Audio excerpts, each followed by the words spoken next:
that sound? Yes, I do. Welcome to Second Breakfast. Before we start the show at 9 o'clock, I always like to try to remind everyone that the best way to start their day is to connect with their higher power. If you haven't taken the chant, or if you've never done it before, it's very simple. Just give thanks. Give thanks to your higher power for your life, for your health, and for your wealth. And when I say wealth, I mean your spiritual wealth, not your material wealth. And pray for others. Pray for those you love. Pray for those you don't. And then ask for help. Ask for help out of love those that you don't.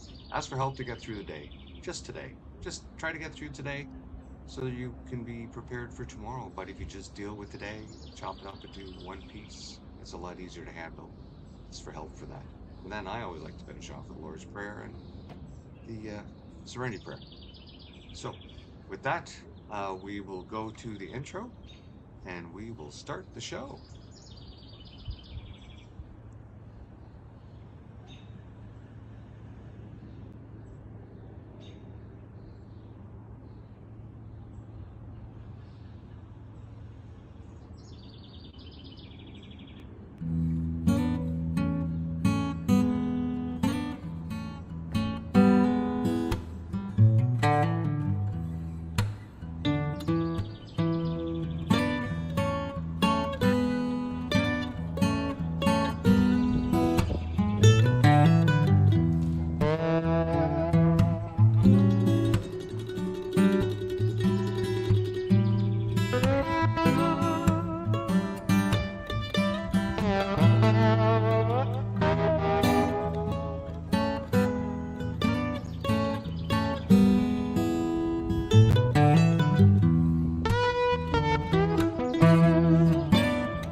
This is much better with the mic on.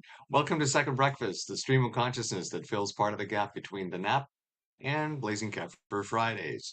We do same show except at 9 o'clock.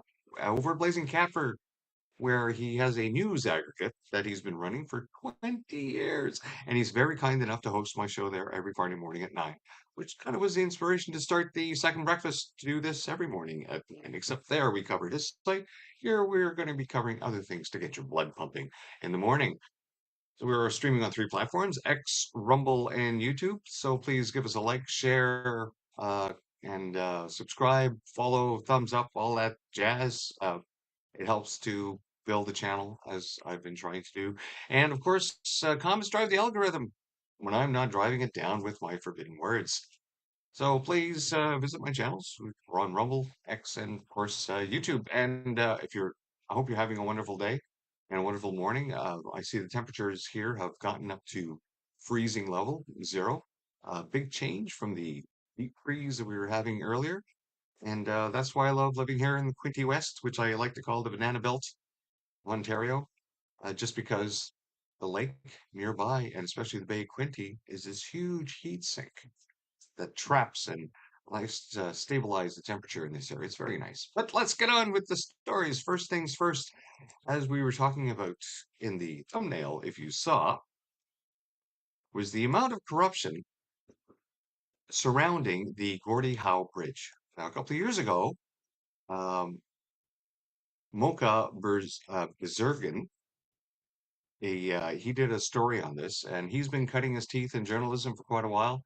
I remember him out in the freezing cold during the stupidity COVIDity, covering footage with Rebel News, going up against the National Socialist Police in those areas of, I don't know if it was Montreal or Quebec City, but it was pretty bad in Quebec. I mean, they were going to people's homes and dragging people out of their homes. You go, oh, too many people in here. It's not the right.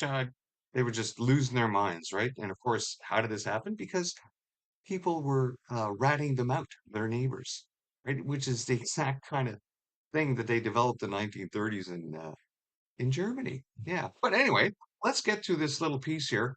There's a nice write-up in the description, actually. It covers pretty well every one of these talking points. His links are there that he talks about in his video. This video is 2 years old. We're going to go through a good part of it.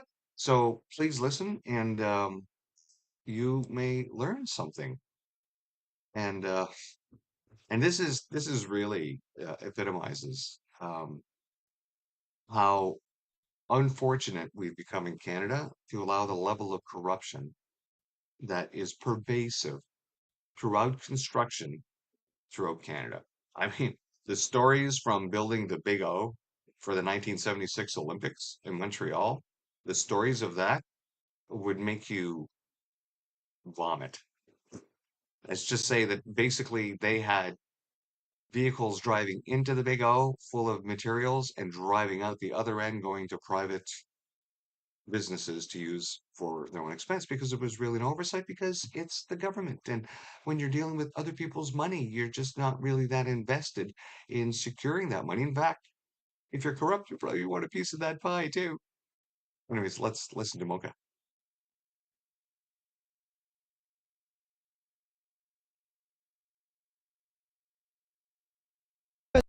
This could be one of the most corrupt transnational projects of the 21st century.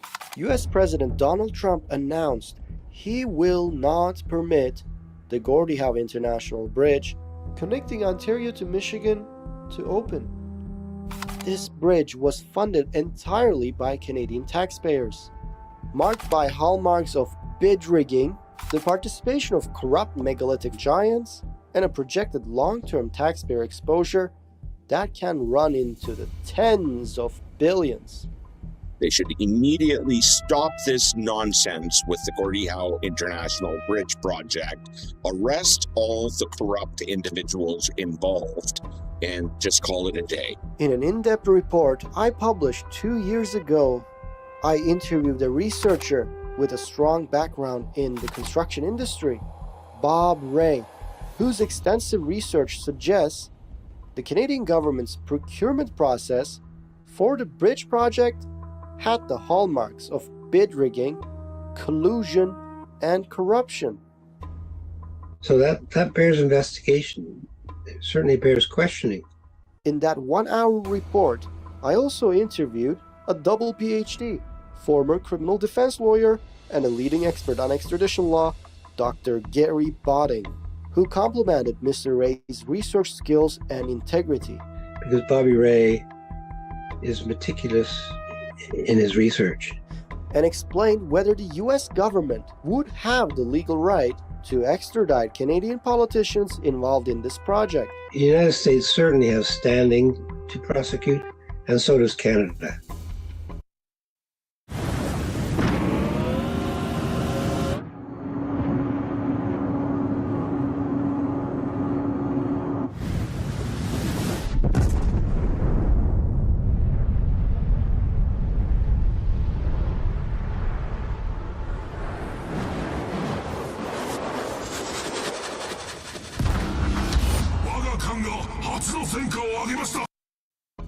We begin with breaking news and the new warning to Canada by the U.S. Now, 2 years later, the bridge may not open for years to come. And although the president didn't cite corruption concerns, Mr. Ray's research suggests he should. Competent investigative agencies from the United States of America, as well as other international organizations, need to take a deeper look into this high-level corruption that was orchestrated from the Parliament in Canada.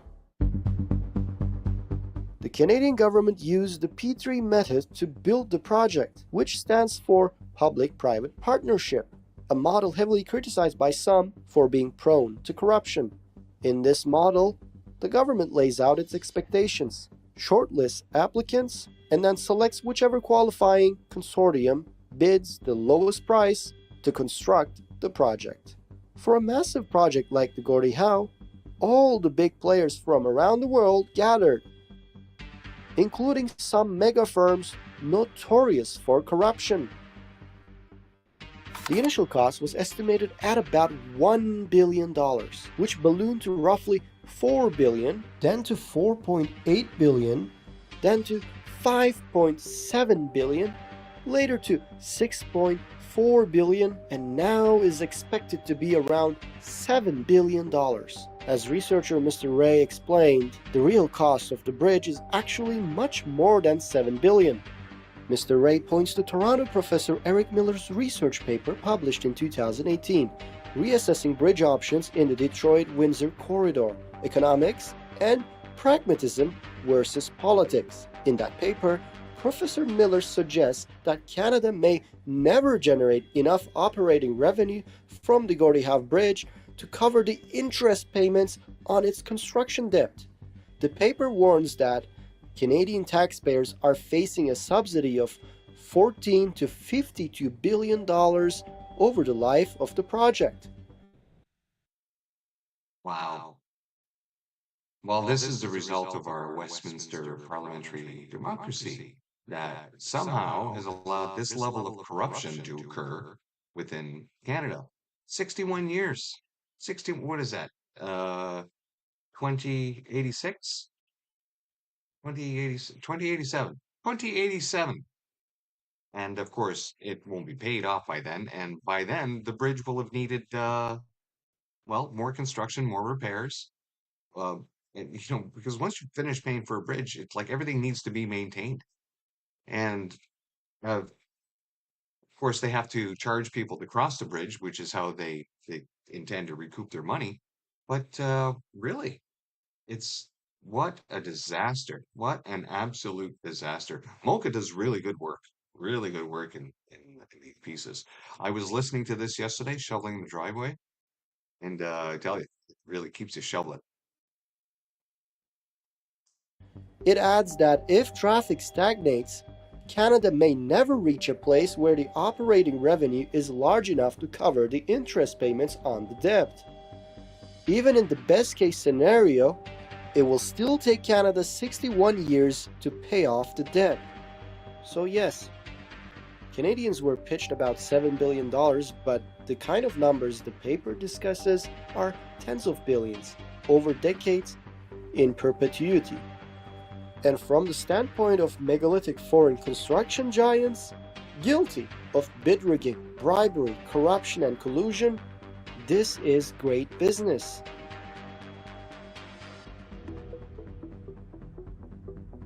Border crossing traffic between Canada and the United States has been on a long-term decline, undermining the main economic justification for a new mega bridge. This sustained drop means the new bridge is being built into a market where demand has been shrinking for decades.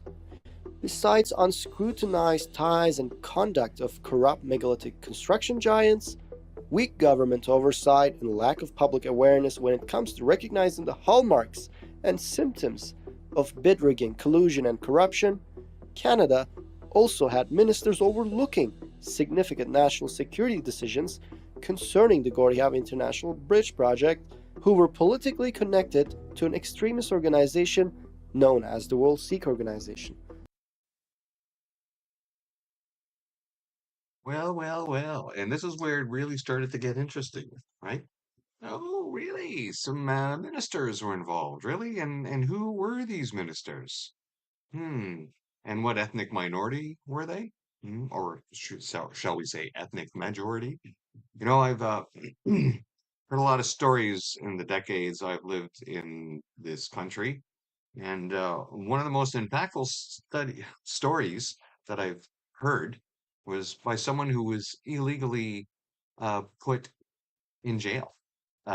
He actually, this person went in for some mental health, and they wrongly ended up, instead of putting them in a facility that was supposed to, help his mental situation, They ended up putting him in a, let's say, a version of a halfway facility, which really wasn't halfway. It was more of an area where a bunch of criminals are allowed to maintain a compound with no guards, um, and then terrorize the other prisoners that were there, who were moved from a more stringent facility to there, and then from there they're supposed to go to like halfway homes or something.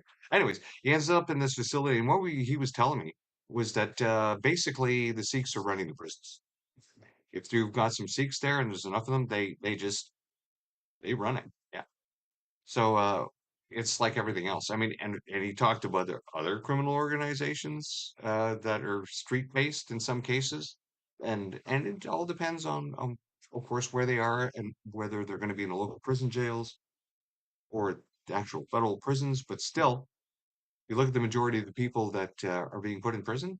Well, our prisons are not set up to rehabilitate these people. They're right now it seems to be set up just to centralize criminal organizations in an area and then allow them to terrorize the other prisoners.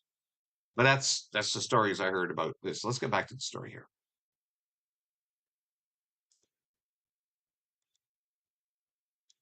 The organization is so powerful that many of the sons and daughters of its executives were overrepresented across several key portfolios as ministers. The founding president, Gyan Singh Sandhu, was once interrogated by the RCMP Disaster Task Force during their investigation into the Air India bombings of 1985, and whom the RCMP testified against during a public inquiry for allegedly telling an FBI fugitive terrorist to lay low. But that's a lot of background. You can watch the full report on the influence of the World Sikh Organization through the links in the comments section.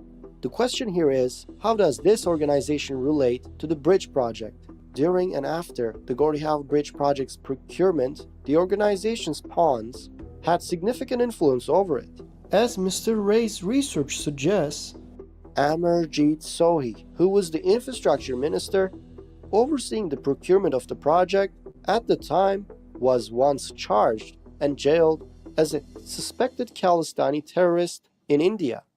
He hired a World Sikh Organization executive's son as an assistant, while that executive's other son was hired by Harjit Sajjan, another Canadian minister at the time overseeing the national defense portfolio. According to Mr. Ray, the nepotistic hiring of these brothers created a direct link of possible influence in both infrastructure and defense, portfolios that concern not only Canadian but American national security as well, given the organization's history of terrorism and violence outlined by American outlets.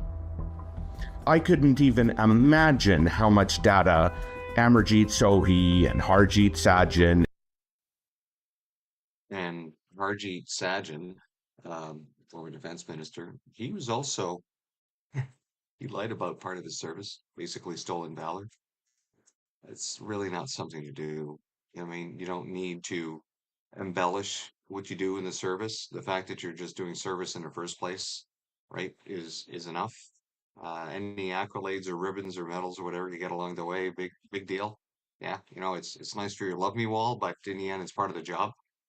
So, and then of course he had to lie about some of the operations he was on. That's the kind of person Harjeet was. and Navdeep Bains have passed on to this originally extremist, now in disguise, charitable association called the World Sikh Organization. Whereas Navdeep Bains, a former World Sikh Organization executive himself, was the minister at the time, who was in a position of power over Aecon, the Canadian construction giant, that dropped out of the bid at the last minute, only to join back into the consortium months after it was awarded, after Bains didn't allow the sale to China, though the company says their decision to drop out had nothing to do with China. So now that you know the real cost of the bridge is not $7 billion, and that corrupt to the core construction giants were allowed to participate in the procurement process and that the project was overseen by members and or affiliates of an extremist organization, do you think an international corruption investigation should be launched into the project?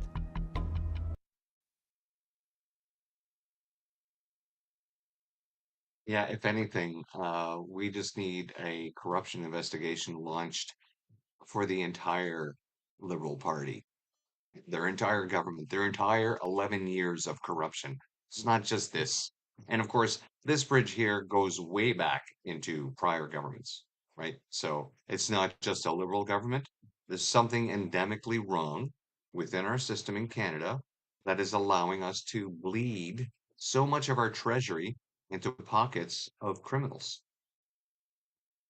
So again, Mocha does outstanding work. Please visit his channel, subscribe wherever he can, and donate to him. You know, he does all this stuff independently, as you can see, very very slick work. All right, let's get on to our next story, and this is not what I wanted. Oh, pardonnez-moi. Let me get this set up here.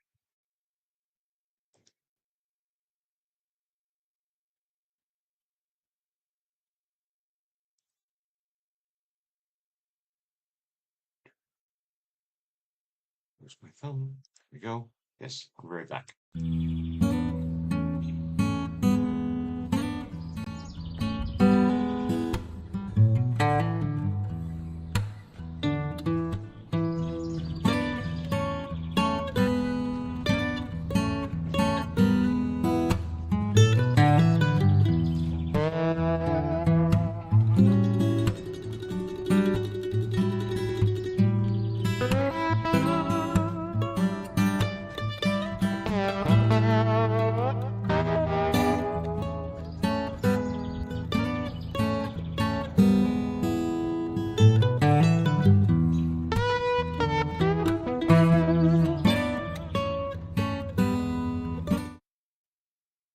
All right, that's better.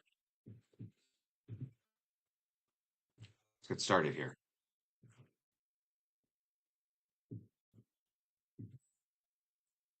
This video comes to you by the way of Info Canada, by the way. Again, please visit their site and subscribe to them. It was sold as not regulating user content. However, the CRTC has recently confirmed that it can, in fact, require algorithms to manipulate what Canadians see online, which ultimately would boil down to censorship if that were the case. It's exactly what Conservatives have warned about. It's exactly what Canadians have been very much concerned by. And so I'm just curious as to what you make of this then, now that the CRTC is willing to admit that they can, in fact, compel algorithms. Well, this is first and foremost, Ms. Thomas, an issue when it comes to the ongoing work that the CRTC is doing in making sure that we are properly regulating platforms and specifically what the CRTC is currently seized with, which is making sure that people are providing Canadian content. This isn't about free speech. It isn't about telling people what to do. It's about making sure that we have a thriving broadcasting. So it's funny that they say Canadian content, right? Because the CRTC doesn't consider Rebel News a Canadian independent news media organization that works out of Toronto, that does mostly Canadian stories. They consider that not Canadian content. So spare us about regulation and deciding what's Canadian content, because apparently it's not Canadian content. You want to decide what is Canadian content. You want to decide what content qualifies as Canadian content according to your cultural Marxist National Socialist ideology. Broadcasting system in a country like Canada, geographically situated, and making sure that we survive in a country that gets a lot from American culture. So algorithms can in fact then result in speech censorship. What do you make of that? If algorithms are compelled, it means that people will be able to see certain content and not other content. That means certain content can be put into, some abyss somewhere where folks cannot access it, or they can post it, but then it'll automatically be hidden because of an algorithm. That's censorship. It's keeping some people from being able to say what they would like to say online, and it's keeping others from being able to see what they would like to be able to see or listen to online. Is the equivalent of digital book burning in a sense, right? So imagine going to a newsstand, and so you see all the newspapers that are being sold. You have the Toronto Sun, you've got the Toronto Red Star, you've got the Globe and Pale sitting there. And yeah, but what you don't see is the rack behind that rack with all the other independent media organizations that the algorithm is hiding. So you don't even know to pick from them, right? Oh, wait, you mean I got to move this rack aside? And then, oh, look, here's a whole other rack of independent ones. And even then, unless you know which of the names of the independent media organizations, you're probably not going to find them either because you would have to do a selective search as opposed to if you just do a broad search on, hey, let me find Canadian media. It's not going to bring them up because of these algorithmic restrictions that they have basically coerced media holders and providers to do to us in Canada. Which is why whenever you do searches in Google, let's say, what are all the top searches going to be? They're all going to be from these mainstream media outlets that all get money from the Liberal government. I think you and I think indeed this committee, have seen what algorithms can do, and if they are manipulated, how the effect of that manipulation can have on the availability of content. I don't think there's any suggestion that the CRTC is going to suppress algorithms or suppress speech by making sure people are behaving responsibly. Are you suggesting otherwise? By the CRTC's own omission, they are saying that they do have. Sorry, the ability, you said omission or admission. By their own admission. Sorry, thank you. They are saying that they have the ability to compel certain algorithms. Well, the CRTC is a regulatory agency. It has to live up to the standards of their own constituent. And in order charters. to achieve the outcomes of Bill C-11, it would then be incumbent upon the CRTC to compel certain algorithms to be enacted. I think you're reading a lot more into that than what the CRTC is actually doing, which is Are you able then to assure Canadians here today that that will not in fact be the case, that algorithms will not be compelled, that outcomes will not be instituted? Are you suggesting that any platform can use any algorithm to push its own narrative and content into the Canadian public? Minister, and that should be I'm unregulated? just asking for assurance for the Canadian people. Well, I'm asking if you can in fact assure them that algorithms will not be mandated in such a way that it would control certain things from appearing online and others mandated to appear online. What I can assure Canadians is that the CRTC can and is expected to do its job, which is to make sure we have a properly regulated broadcast environment. So I don't know if you caught that, but he was trying to say, well, do you want other people's algorithms to decide what you're going to watch? No, we don't want anybody's algorithms. The whole point is that we don't want your algorithms telling us what to watch, right?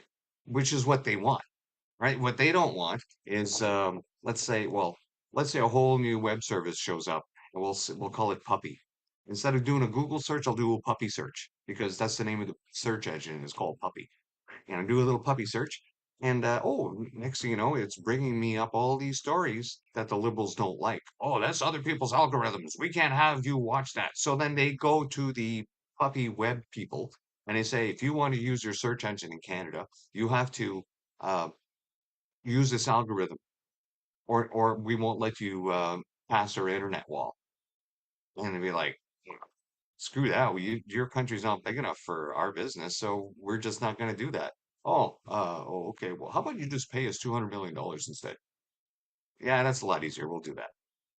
Exactly. That's what they did with somebody else. And you can look that up. So what they want is complete control. So when he's talking about a regulatory thing about what our constituents want, no. This is ideological conformance to ensure that Canadians only watch what you want them to watch under the guise Canadian content or protecting from hate, as if people can't make their own decisions, that you have to make all the decisions for us. Because that's who they are. They need complete control, complete totalitarian control. Let's get back to Marc Miller. Ability to compel algorithms. So, Minister, what you are effectively saying then is that you stand behind that. I think we agree to disagree on that. With all due respect, I think that is exactly what you just admitted to. Minister, Bill C-11 came into effect in June of 2024. It's been almost 2 years. What tangible accomplishment has been achieved through Bill C-11 for the Canadian people? It was touted as something that would further our identity and our culture. I'm just curious as to what tangible things it's done to do that. I think by its passage, it has signaled to the industry, it's signaled to Canadians that we are expecting people to behave in a way, in a free and open society. Oh, it's about behavioral conformance. You need to behave a certain way, right? You Canadians out there, don't be misbehaving, right? Don't be acting in a way that the Liberals don't like. And to build up and to make sure we are building a society that allows, in this environment, the media to thrive. What do you mean building a society?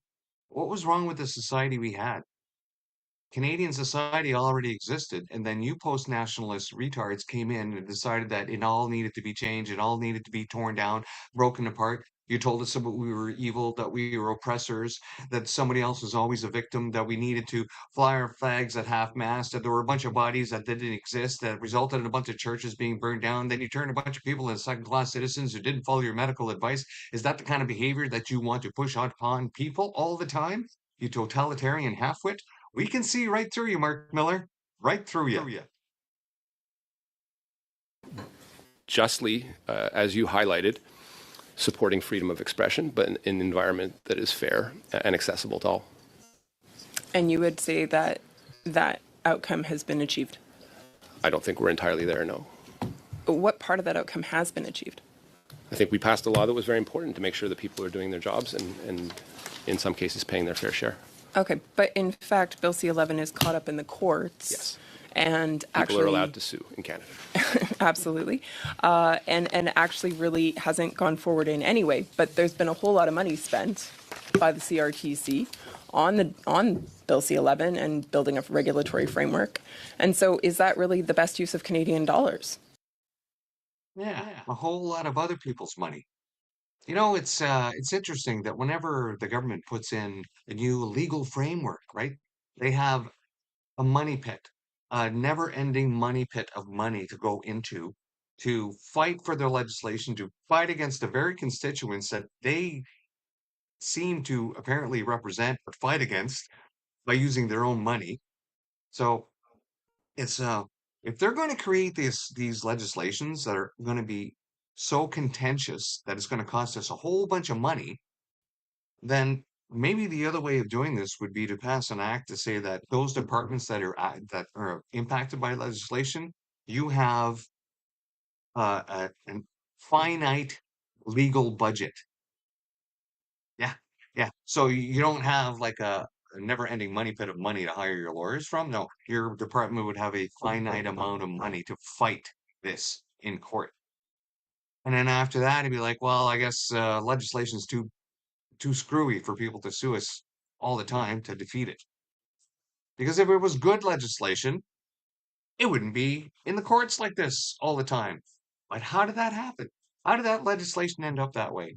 Well, we see it in Parliament every day. If you watch my other show, The No Answer Period, where the far left liberals continually call the conservatives names, call them obstructionists, never really want to deal with them.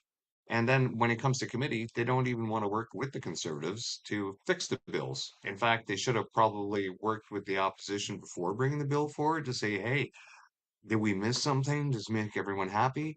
Like, try to get your bills through, especially if you're in a minority government, right? It's good to get the feedback from the other representatives of those constituents, the new totalitarians, it's our way or the highway, and we will fight you to the end using your own money. Has been accomplished for nearly 2 years.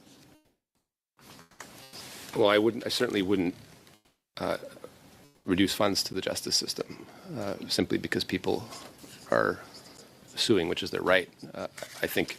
I'm not asking for money to be reduced to the justice system, Minister. Don't put words in my mouth, please. No, I didn't.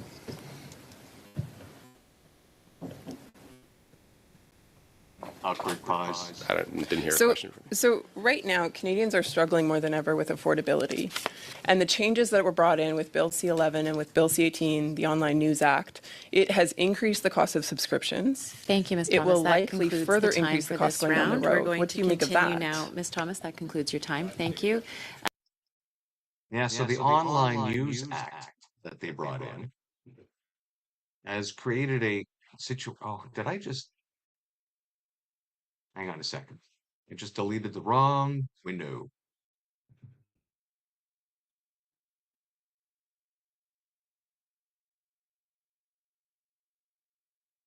Be right back.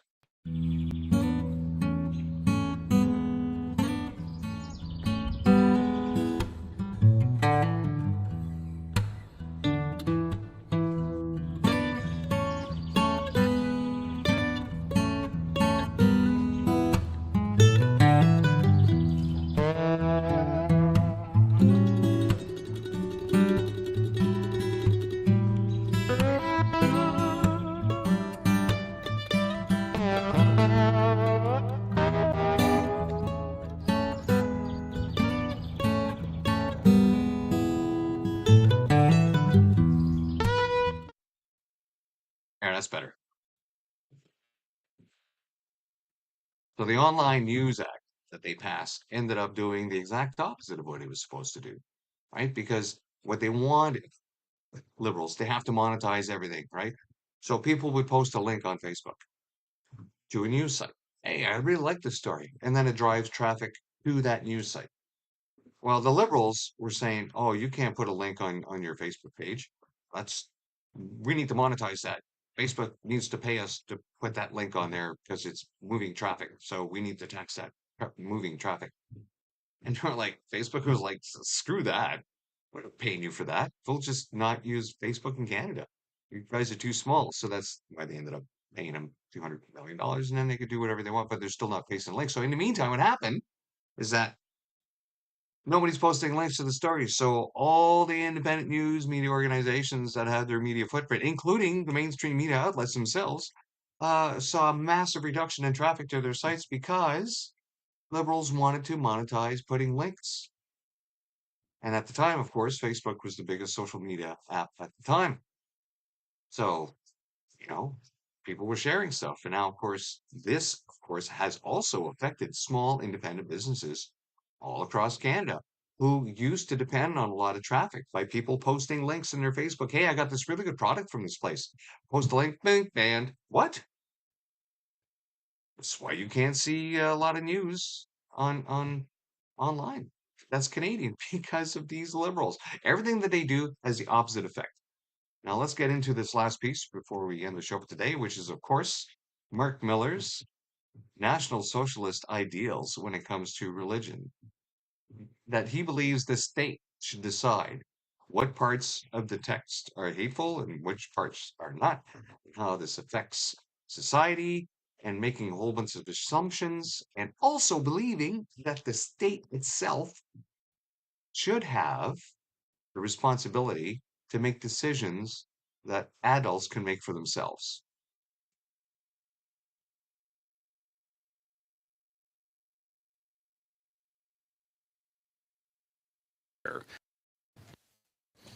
Thank you, Minister.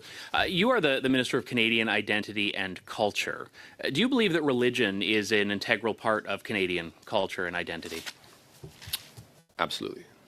So, You obviously know where this is going. On October 30th, when you were the chair of the Justice Committee, you spoke about how there is, quote, clear hatred in some verses of the Bible and Torah, and that prosecutors should be able to have the discretion to lay charges if someone invokes a particular scripture that you find objectionable. So how are you standing up for the various diverse communities, faith communities in particular, that you extolled in your opening statement, when you believe that sincerely held religious beliefs should attract prosecution? So this committee meeting is from the 9th of February, 2026, from this week. I believe anyone should be able to freely read the Bible, Torah, Quran, or any religious scripture. It's a guarantee in the Charter that I will defend as well as you will. Unless it's a verse that you don't like. What I said, and you were there, no, I'm glad to answer that. Mr. McDonald? This has nothing to do with the budget or the BIA Act. He's line of question. Thank you. It stems from comments made in his opening statement, Madam Chair. Excuse me. Yeah, I didn't recognize you, Mr. Lawton. Mr. McDonald, it's not a point of order. Thank you very much, Mr. Lawton. You can continue to have the floor, but I would ask that you be recognized before you take it. Thank you. I think that I don't think religious scripture should be used as a defense for a hate crime. If someone publicly says that they want to kill all the gays and that they are relying on a passage in Leviticus, they should be prosecuted. Hard stop. So there are already laws in place, right, to deal with people who are threatening others, threatening violence for others, regardless of their motives, regardless of the motivation, right? Because right now we see a lot of hate happening on our streets and in Canadian society geared towards a certain segment of people that live just across the border. And those people, right, ideologically, are mostly liberals. So does that mean that we should regulate parties, political parties, based on their emotional status and who they hate because they profess it based on that ideology, which is basically what he's saying here, right? People can make their own decisions. We already have laws in place to deal with violence, but you people, when I say you people, you liberal government people, choose not to enforce them, choose to enact legislation that minimizes the ability of the courts to deal with this violence on our streets by releasing repeat offenders over and over again, or by inundating society by 4 million migrants who don't have the same values as Canadians, a small portion of them who go out and commit violence. But you don't deal with that. No. What do? You deal with all religion as being a threat somehow, as a basis for promoting crimes in Canada, which is basically what he's saying. But he's saying that, well, in my interpretation of the Bible, I would never do that, but other people might. So we have to, we have to suppress that. We have to suppress that idea, which is why we need to attack religion, as opposed to really dealing with the initial problem, which is the fact that you guys are not applying the law, existing law. And then you want to change the law to further dilute the definition of hate so that you can go after everybody based on your idea of what hate is, your idea of what subversion is. We can see what you're doing, you little National Socialist. I believe firmly that that person should be prosecuted. And that would not be a good faith usage of Scripture. That's your debate, but sometimes prosecutors may be prevented from laying charges because there's some hesitation. I think it needs to be clear in the law, and I think you would agree with it, and any reasonable person would as well. You mentioned back in December, I think if you talk to people of faith and even religious leaders, they would see that this is really something that makes sense regarding removing those religious speech protections from the criminal code. I have spoken to people of faith and religious leaders, and Bill C-9 and the removal of the religious defense has been denounced by the Primate of the Anglican Church of Canada, the United Church of Canada, the National Council of Canadian Muslims, the Rabbinical Council of Toronto, the Conference of Canadian Catholic Bishops, the Evangelical Fellowship of Canada. Why do you believe that you know more than these faith groups about religious freedom and protections for religion in Canada? As a Protestant, I rely on my relationship with Jesus and my reading of the Bible. I believe ministers can be guides. So I think I stand on an equal footing. I think you would agree with me with that. But if you really want to protect religious institutions, you will talk to Pierre Poilievre, Parliament's only temporary foreign worker. What a condescending douchebag. Really? Pierre Poilievre, the only Parliament's temporary foreign worker? Let me see. Who's the real temporary foreign worker in Canada? Could it be Prime Minister Marc Carney, who holds 3 passports, who's been flying all over the planet on Canadian taxpayers' dime, spent more time out of the country than in the country, it seems like, since he's got elected as Prime Minister. Well, he's certainly spent more time out of the Parliament, out of active Parliament, than he has in Canada during that entire time. He's flown around the planet over 4 times on our dime. You want to talk about temporary foreign workers? When is Prime Minister Carney actually going to be working in Canada, as opposed to just showing up every now and then on our dime and getting paid a tons of money? We know why he's traveling around, to increase his portfolio. But you saw there what he said also. Ministers are guides. No. You're not a bloody guide as the minister. You have to manage your ministry, but you're not there to guide society, you fool. You got elected into place to make sure the government works. And obviously it's not bloody working, because you're bleeding money like no tomorrow. You're infringing on people's rights, obviously, because people are suing you. Well, not you, but your government fuckery. Let's listen to more condescension from this. Now, I've watched this clip before, and Andrew did not react to that, right? He's trying to goad him by acting like a douche. And have him pass C9 to protect religious institutions. Your government has signaled that the Online Harms Act, which has been twice tabled and twice not passed, will be returning. This is a bill that, among other things, would, in its previous incarnations, reinstitute Section 13 of the Canadian Human Rights Act, which allows for the Human Rights Code to go after what the government deems online hate speech. Will that be a part of the forthcoming Online Harms Act? Look, if you want my opinion on it. Well, I'm not asking for your opinion. I'm asking for your insight as the minister. Well, I'm not going to speak about deliberations that are in front of cabinet. If you want my opinion, there are issues in and around freedom of expression about any act that would be presented into Parliament to keep Canadians, and particularly children, safe from online harms. And I don't think it's necessary to have a private recourse regime under the Canadian Human Rights Act. We have a bill that's before this House. So again, with saving the children, right? It's because the Liberals believe that they are co-parents. In fact, they believe they know better than parents, right? In fact, they don't trust parents at all. That's why they need this Online Harms Act, to protect children from their own parents, who would decide for what's best for their children.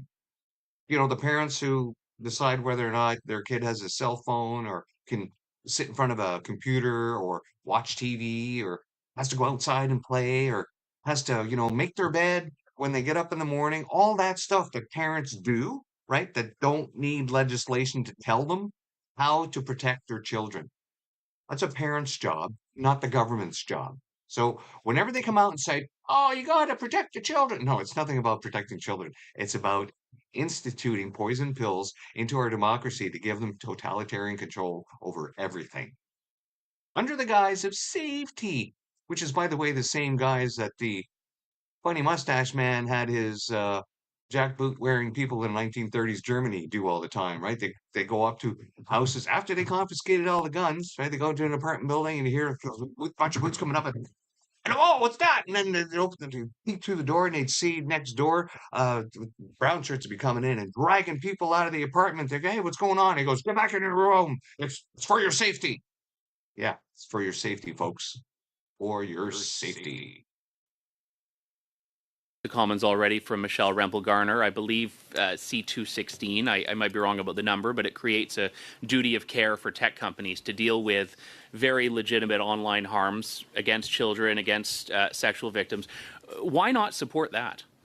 I'm not unsupportive of it, frankly. I spoke to your colleague, Ms. Thomas, recently about that. I haven't yet, in fairness, to speak to Ms. Rempel about it. I think the motive behind it and the purpose behind it is laudable. I think in the articulation of it, it properly should be introduced by the government and supported by one. But And there's the last piece right there, right? Oh, that should be introduced by the government. That's why they won't support any other bills. That's why they won't support independent bills. In fact, that's why they won't support independent thought. Because independent thought is poison to them. Because independent thought leads to the truth. And the truth is what will take these clowns down. This has been Occam's Razor Second Breakfast. We'll see you tomorrow morning. Thanks for coming out. Please like, share, subscribe. And if I can get the proper intro going here, we will have, nope, I'm in a wrong intro. Oh, there we go. Wish I was more organized. Let's get rid of this background. Let's get rid of this thumb. And yeah, let's do some drag race. I like that one on the way out. See you tomorrow. Bye-bye.